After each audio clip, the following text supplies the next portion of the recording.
Okay, I'm going to try again. I can't make any videos about the Jeffrey Epstein emails and post them to my YouTube without YouTube either holding them back and not allowing them to be published or demonetizing them.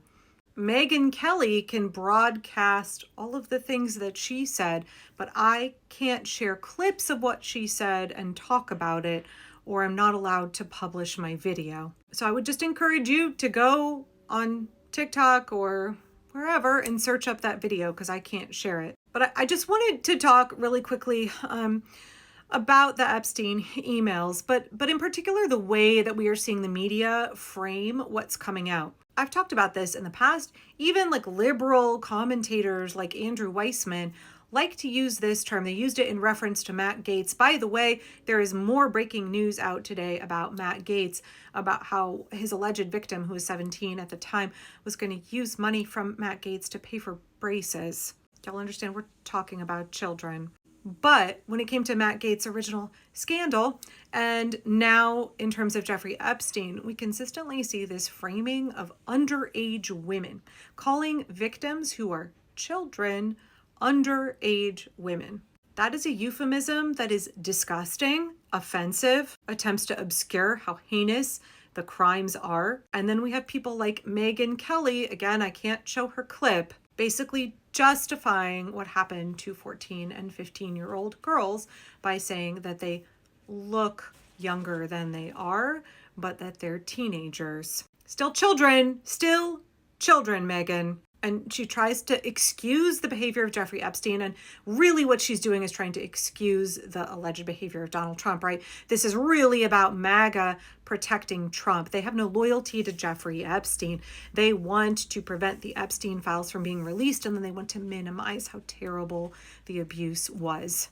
For a woman to get on the internet and try to say that it's not that bad because they're not 5 and 8-year-olds. It's bad whether they're children or whether they're adult women. It's bad to traffic another human being, to abuse another human being. But in particular, the Republicans, MAGA, they are the pro-family values party. They are the protect the children party. I know that Knitting Cult Lady has said this several times, that most cults have this framing of like one of their causes is to protect children. And remember, I think it's very true with cults. It's definitely true with narcissists, with autocrats, that every accusation is a confession. And when you say like, we're here to protect children from the evil folks over there, they actually are the ones abusing children. Cults abuse children at a frightening rate. And I don't mean just like cults like the Children of God that Daniela grew up in, but also like IBLP, right? The cult of the Duggars. Conservative Evangelical America, you can absolutely consider them a cult. I think they are a cult of grievance, retribution, and power. That's the three things that constitute Christianity in terms of white Christian nationalists, MAGA Christians, Christians on the right in this country. I think they're definitely a cult, and they worship Donald Trump. They bear very little resemblance to Christians around the world, to Christianity and the Bible, to the teachings of Jesus. But they still call themselves the pro-family values folks. They're the ones who are protecting children. And I think when we look at this, every accusation is a confession. One of the things I've been thinking about as I've been reading through these emails is like, oh God, Pizzagate is yet another example. All of these QAnon conspiracies that were all about how the right has to protect children. That's why so many MAGA, right, like got on board with Epstein and are so invested in the Epstein files being released, because they really have that cult-like framing of protect the children. It's just that they thought the only people on the Epstein list were going to be Bill Clinton and Hillary Clinton and like powerful Democrats, which, you know what, if all of those folks are on the list, you know, they get the same day in court. The same justice needs to be enacted against people, no matter what their political party is, if they have victimized women and girls. I've not heard a single Democrat who's out there being like, oh no, I'm going to excuse Bill Clinton's behavior.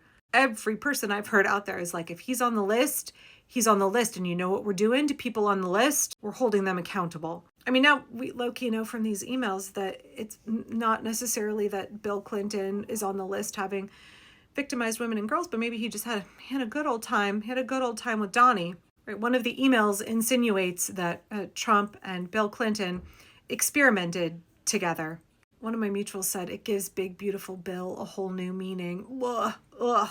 But you know what? It's entirely different what two consenting adults do versus, you know, what happened to all of these women and girls who are trafficked. But I do think so many of these QAnon alt-right conspiracy theories about protecting children, about Pizzagate, believing that Democratic elites were like abducting babies and, you know, through the bottom or back of a pizza shop. Meanwhile, Jeffrey Epstein and powerful people on the political right, and maybe there will be some political centrists as well, they were the ones who are actually committing the crimes.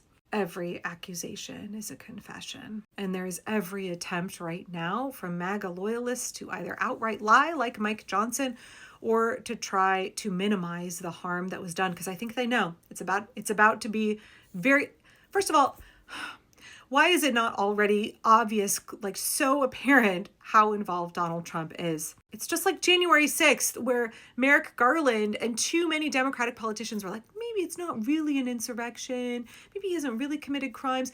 You know, there weren't like very specific words that he said that would just be so clear to us. Like, we all knew what happened, and we watched the establishment gaslight us into thinking it was less than that and that they couldn't get justice for us. And I feel like that's what we're watching right now too.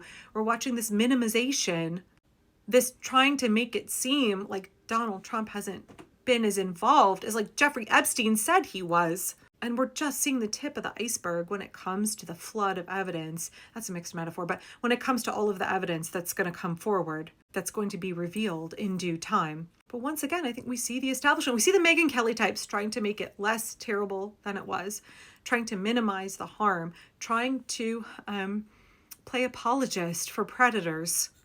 The GOP really is the pedophile protection party. They're either outright lying about what happened or they are trying to minimize it.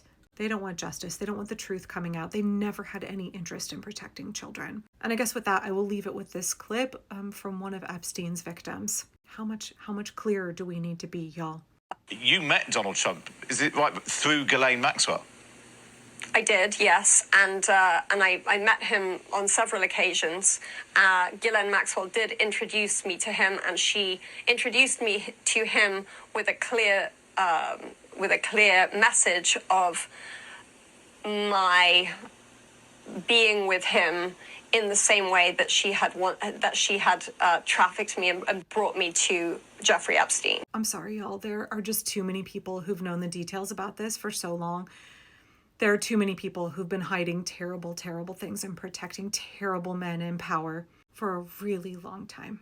I'm glad this is all coming to light. We have to continue to advocate for the victims. We have to continue to make sure that everything comes out and that they get justice. This whole process cannot be for naught. It cannot be so that there's the same outcome that we got for January 6th. There cannot be a denial of justice. The victims cannot be denied justice. I don't give a shit how many powerful men are involved. I don't care how big it goes. We need people who are willing to uncover everything, expose everything, and do what it takes to make this right.